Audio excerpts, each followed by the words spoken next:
Se connecter avec le professeur. Merci d'être avec nous, le professeur Mathieu Molinard. Vous êtes chef du service de pharmacologie au CHU de Bordeaux. Vous nous entendez débattre évidemment de cette affaire de chloroquine depuis quelques instants.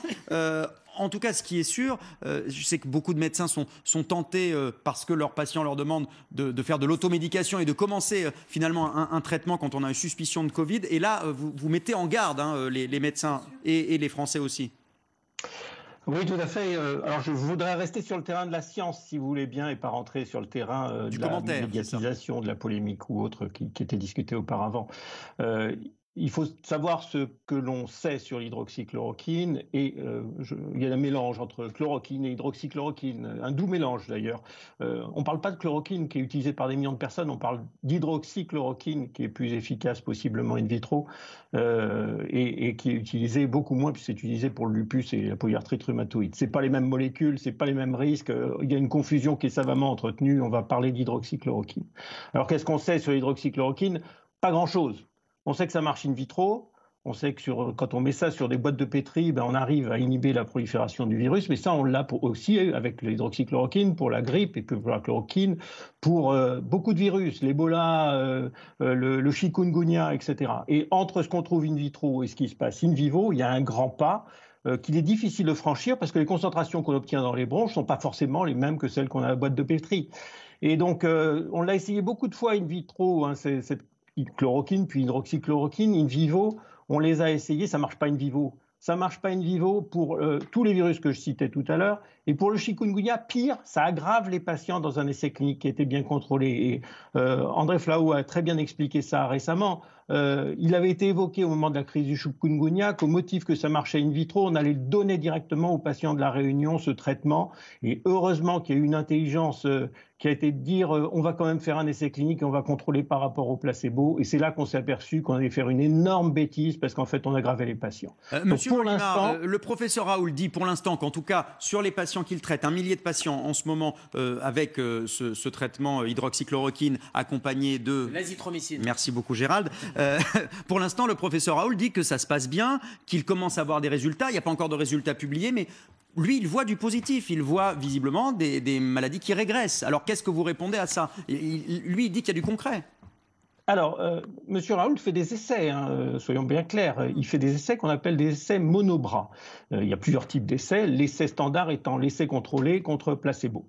L'essai monobras, c'est donner un traitement sans bras contrôle direct et ensuite faisant des comparaisons indirectes. Et la problématique, c'est la validité, d'abord, d'application des essais monobras qui doivent être très limitées. C'est quand on ne peut pas faire d'essais contre placebo. Il y a des règles de l'art qui sont définies pour faire ces essais monobras, qui sont d'ailleurs publiées dernièrement dans le dernier thérapie de janvier, journal de la Société française de pharmacologie, qui explique parfaitement comment on doit avoir les conditions pour réalisation de ces essais. Ces conditions ne sont pas respectées. Les conditions ne sont pas respectées pour ces essais dans la mesure où il n'y a pas de bras contrôle qui est valide. On ne peut pas se comparer à ce qui se passe en Chine pour ce qui se passe à Marseille. On ne peut pas se comparer par rapport à ce qui se passe à Briançon ou à Besançon ou à Nice par rapport à ce qui se passe à Marseille. Dans les essais, les premiers essais qui montraient une décroissance de la virale, dans l'expression virale au niveau du nez, eh bien, on se comparait avec d'autres villes qui n'avaient pas le même suivi. Et surtout, il y avait 15 ans d'âge de différence entre les patients qui étaient traités à Briançon, Nice et Marseille, qui étaient plus jeunes, qui incluaient des enfants. On sait que le portage dans le nez est plus important chez les enfants possiblement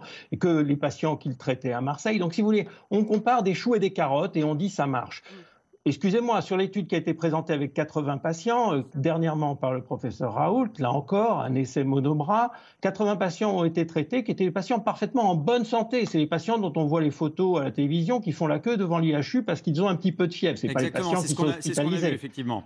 Alors, ces patients-là, quand on regarde le papier, effectivement, vous aviez 4 porteurs sains, vous aviez 15% seulement des patients qui avaient de la fièvre, autrement dit 85% des patients n'avaient pas de fièvre. C'est les patients qui sont actuellement chez eux et qui vont passer dans 98% des cas parfaitement bien l'infection chez eux et ça va se passer sans problème. Grosso modo, vous dites que pour ces patients-là, un médicament n'aurait pas été utile de toute façon parce que la maladie passait. la maladie guérit spontanément. C'est ça. Dans plus de 98% des cas. Et on nous présente, c'est une grande victoire parce que regardez, sur ces 80 patients, je n'ai que 3 patients en réanimation et un mort. C'est-à-dire que j'ai une mortalité qui est plus de 1%. Et excusez-moi, dire que c'est bien mieux que ce qui se passe ailleurs, c'est discutable. En Chine, ils ont fait une étude publiée dans le Lancet, la mortalité est inférieure à 1% dans les tranches d'âge inférieures à 60 ans. Mais vous comprenez, Monsieur Molinard, que c'est incompréhensible pour les Français qui nous regardent, je suis désolé, qui voient les déclarations du professeur Raoult, qui voient Philippe Douste-Blazy qui était sur notre plateau ce matin, qui disait oui, il faut y aller, on est en situation de guerre, il faut donner ce traitement à tout le monde. Et quand on vous entend, vous et d'autres médecins également, qui disent non, ça n'est pas sérieux, on ne peut pas, on n'est pas encore sûr que ça marche. Sur les chiffres que j'ai, moi, de ce que je vois, ça ne sert à rien. Bah, c'est incompréhensible pour les gens. Mettez-vous d'accord. Alors, je suis bien d'accord avec vous. C'est d'ailleurs le problème, c'est quand on quitte le terrain scientifique pour rentrer sur le terrain médiatique et le terrain politique. Actuellement, le débat doit se tenir sur le terrain scientifique. Et là, sortir sur d'autres terrains ne me semble pas très responsable. Nous devons savoir avec certitude si cela marche ou si cela ne marche pas. Il y a des procédures pour ça, il y a des phases 2. Il y a une étude qui a été faite en Chine, qu'on pourra citer, qui est une vraie phase 2, puisqu'ils ont randomisé les patients. Alors, c'était 15 patients, vous allez me dire, c'est pas beaucoup.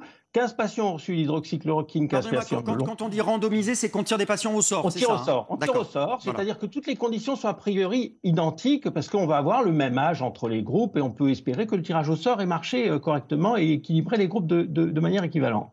Cette étude, qui porte sur 30 patients, c'est pas énorme, mais c'est ce qu'on appelle une phase 2, a montré que si 15 patients étaient traités par hydroxychloroquine, 15 patients n'avaient pas d'hydroxychloroquine, la décroissance du virus dans le nez est exactement la même, à 90% de réduction en moins de 7 jours. 90% de la contagiosité au niveau du nez chez l'ensemble de ces patients, qui soient traités par placebo, qui soient traités par hydroxychloroquine, et pas de différence sur la fièvre.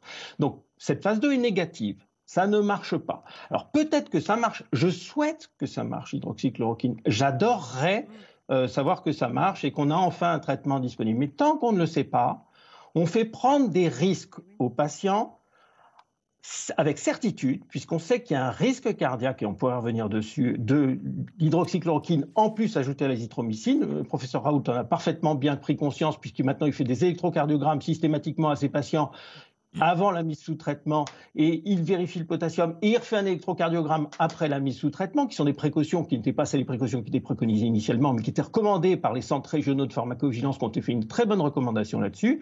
Donc il y a un risque certain pour un bénéfice qui est incertain.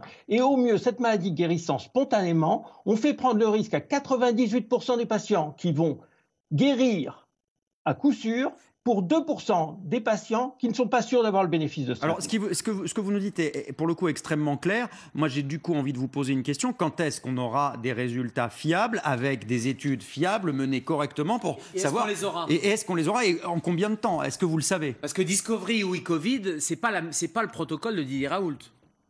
Absolument. Alors, soyons clairs. Si l'hydroxychloroquine fonctionne, si elle marche à 600 mg, je ne connais pas de traitement qui marche absolument pas à 400 mg et qui à 600 mg font le miracle. Ça n'existe pas, j'en ai jamais d'exemple. Si vous en trouvez un, vous me le donnez. Donc, si ça marche à 600 mg, si ça marchera à 400 mg, probablement moins, mais ça marchera. Donc, les protocoles sont faits, certains avec 400, d'autres qui montent plus. On a même un protocole à Bordeaux qui porte là-dessus, phase précoce, parce qu'on discute, oui, c'est mis trop tard, et c'est à juste titre, parce que ce qu'on veut éviter, c'est éviter les morts. On veut pas.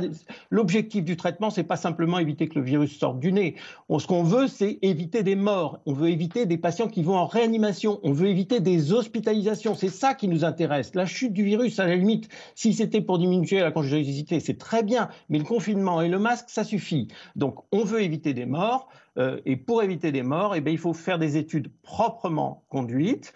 Ces résultats des études, vous me demandiez quand, plus on attend, plus il est probable, plus ça met du temps à sortir, plus il est probable que la taille de l'effet de l'hydroxychloroquine est faible. Pour montrer l'effet de la streptomycine dans la tuberculose, il a fallu 100 patients. Avec 100 patients, on a vu que les uns mouraient, les autres survivaient. Parce que c'était tellement efficace qu'il faut un tout petit nombre de patients. Plus c'est efficace, plus la taille de l'effet est grande, moins il faut de patients pour le montrer. Et il faut 30 patients, vous arrivez à montrer quelque chose qui est binaire, je tue pas. Même pas. Avec moins de 30 patients, il y a besoin de ça. Le parachute, pour reprendre cette parabole, il suffit de 5 personnes qu'on fait sauter avec un parachute pour s'apercevoir qu'elles suivent, ça suffit. Là, en l'occurrence, on ne fait pas un parachute, on propose aux patients de prendre un parachute ou un sac de randonnée, on ne sait pas avec quoi ils sautent. Donc pour l'instant, on ne sait pas si ça marche. Donc gardons la raison. Participons aux essais cliniques, parce que le problème que ça pose, c'est que ça nous fait perdre du temps. Ça nous fait perdre du temps. Vous voulez dire que cette communication en pagaille, cette zizanie, ça vous fait perdre du temps de recherche? Ça nous fait perdre du temps et ça fait de la perte de chance pour les patients.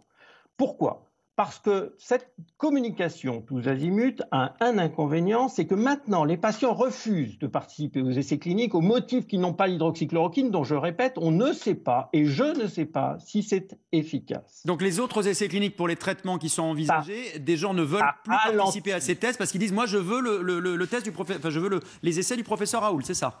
Absolument, ça ralentit la vitesse d'inclusion. Heureusement que des gens acceptent encore de participer. À titre personnel, si j'avais le choix entre avoir l'hydroxychloroquine comme ça et participer à un essai clinique dans lequel je pourrais avoir un placebo, je rentrerais sans aucun doute dans les essais cliniques, dans la mesure où on sait que le fait de simplement rentrer dans un essai clinique améliore vos chances de guérison et d'amélioration, parce que vous êtes surveillé comme le lait sur le feu, vous êtes un VIP si vous voulez, au niveau des services. On vous donne le placebo peut-être, mais on vous donnera d'autres possibilités thérapeutiques qui marchent peut-être mieux que l'hydroxychloroquine, donc vous avez toutes vos chances à rentrer dans un essai clinique par rapport à aller se faire traiter comme ça, sans aucun contrôle. Juste une dernière question rapide, Monsieur Molimard, une dernière question rapide, s'il vous plaît. Vous répondez quoi aux gens qui nous regardent et qui lisent sur les réseaux sociaux que s'il y a autant de réticence et de résistance à l'hydroxychloroquine, c'est parce que certains médecins, certains professeurs sont vendus à des labos qui voudraient vendre d'autres produits, d'autres médicaments et que l'hydroxychloroquine ne leur apporterait pas suffisamment.